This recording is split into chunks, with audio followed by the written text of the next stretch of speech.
Hi, it's Marina J. How can you let people in to be close to you when you've had narcissistic abuse? Does it feel safe for you to truly let people in? Or are you still holding people at bay? Before we go into that, I want to share some free training I am doing next week. You're invited. It's called Expansion Week, and it's for you to heal your shadow, for you to heal a particular dynamic that's going on in your life. So you can expand into your light. You can expand into the powerful, brilliant, magnificent you that you already are, to get more of who you are. If you're interested and you would like to join, the link is below, and there will be replays if you cannot make them live.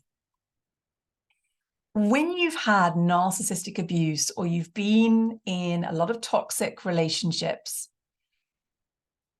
you will have your guard right up because you don't trust anybody anymore. Thank you very much. And you certainly don't want a repeat of what happened.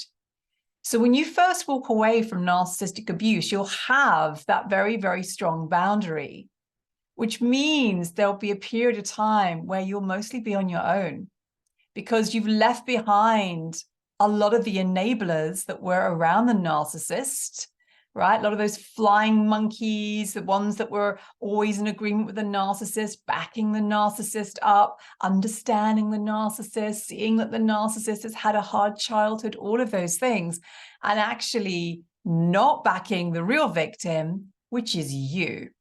And some of those, people around the narcissists would have been aware of it. For the most part, most of them won't. They won't have woken up to what narcissistic abuse is, even in their own life. They won't yet. So when you walk away from narcissistic abuse, you walk away from a lot of what you know. So many people I know, you lose your life. You lose the life that you had. Everything ends.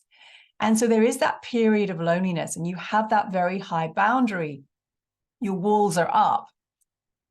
But how can you let real love in if your boundaries and your walls are so up? Because it means that you're not going to trust people's intentions towards you. You're going to automatically assume that they're not really there for you. They're just there for themselves, that they're going to use you. They're going to manipulate you. They don't care about you. You're going to go into all of that, particularly if you've had covert narcissistic abuse where that person was saying all the right things, but they weren't doing the right things. They were saying all the right things out in public, right? Supporting you. Oh my God, you're amazing. Maybe they were supporting your beliefs. They were supporting your business. They were supporting how you lived your life out in public.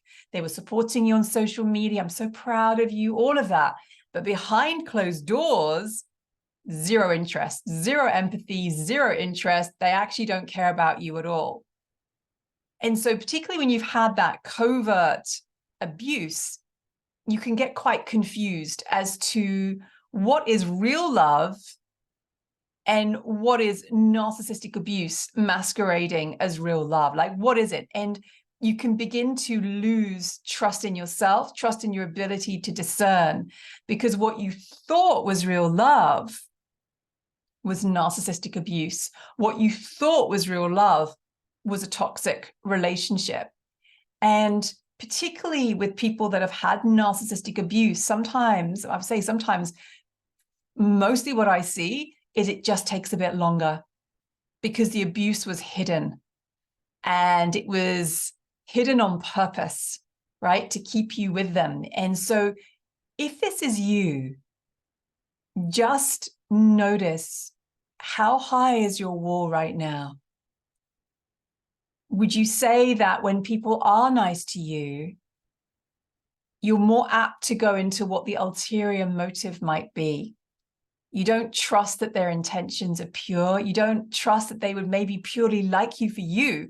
Maybe you think they're only going to like you because you're useful, or they only like you because of what you can do for them, or they only like you because of how much money you have, or they only like you because you're beautiful, or they only like you because you're fun, or they only like you because you're a nice person. You don't truly believe that they just really see you and they really like you.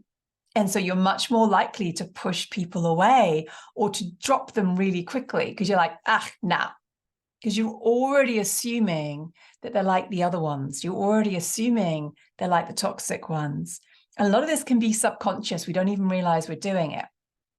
So if you're somebody where you've been so hurt, and rightfully so, you've got your bloody big, brilliant boundaries up, how can you let your walls down when you are around the ones that don't want to hurt you, don't want to take from you, don't want to abuse you, genuinely want to explore having a relationship with you built on love? How do you do that? And the answer is that you do it really, really slowly, at your pace.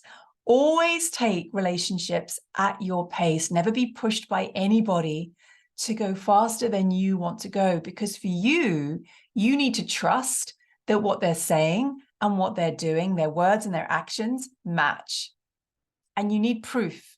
You want proof that this person isn't going to suddenly turn on you, isn't going to lose interest, isn't going to start attacking you, sabotaging you, doing all the things that particularly covert narcissists do, right? A lot of covert narcissists hold a deep resentment, right, for you. They don't like it when you're popular. They don't like it when you're successful. They don't like it when you get more attention than them.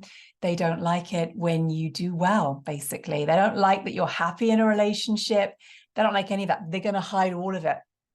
And they're going to harbor these deep resentments in. And so if you're somebody that has had a lot of jealousy towards them by this covert narc, right, or covert narcissists, it can be whole groups of people as well, you might not trust that this person isn't going to turn on you, isn't going to steal your work, isn't going to take from you, your husband, your partner, your wife, stealing in whatever way, shape, or form. They're not going to just screw you over, basically.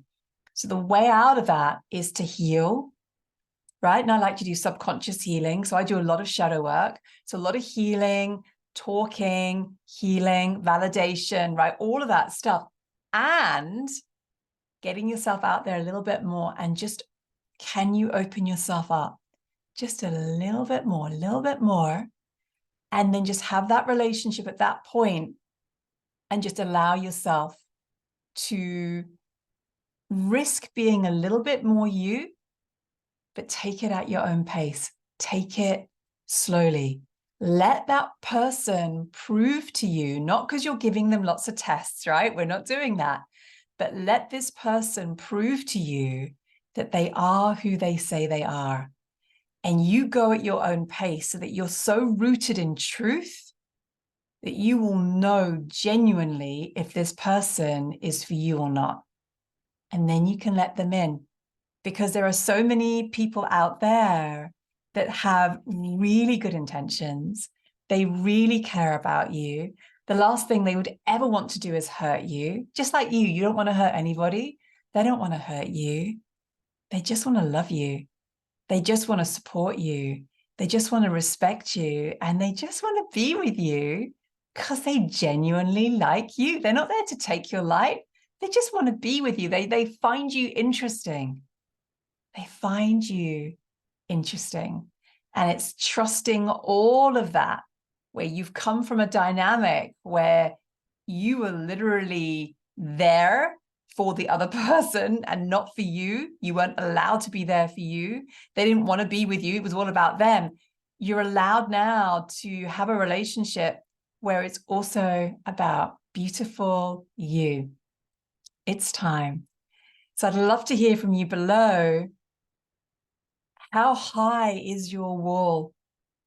How high is your wall towards other people? And are you willing to trust yourself more so you can let more people in?